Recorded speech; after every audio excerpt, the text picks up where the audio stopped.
चीन के बीच पिछले काफ़ी वक्त से लद्दाख में जारी विवाद अब और भी गहरा गया है। सोमवार रात को दोनों देशों की सेनाओं के बीच हिंसक झड़प हुई।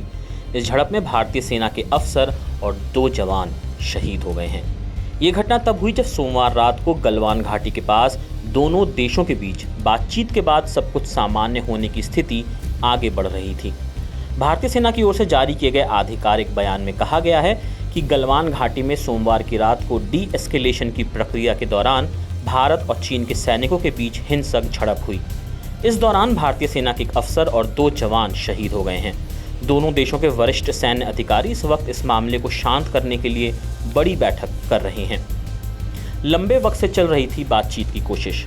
आपको बता दें कि भारत और चीन के बीच मई महीने की शुरुआत से ही लद्दाख बॉर्डर के पास तनावपूर्ण माहौल बना हुआ है। चीनी सैनिकों ने भारत द्वारा तय की गई एलएसी को पार कर लिया था और पेंगोंग झील गलवान घाटी के पास आ गए थे।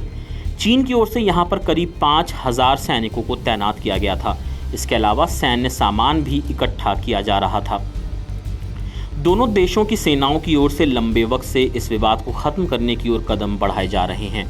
6 जून के बाद से कई राउंड की बात चल रही थी। सीओ से लेकर लेफ्टिनेंट जनरल लेवल तक के अफसरों के बीच बातचीत जारी थी, जिसके बाद तय हुआ था कि दोनों देशों की सेना कुछ किलोमीटर तक पीछे हटेंगी।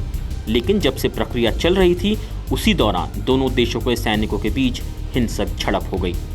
दोनों देशों के बीच लगातार तनाव की स्थिति के बीच रक्षा मंत्री राजनाथ सिंह ने लगातार बयान दिया था।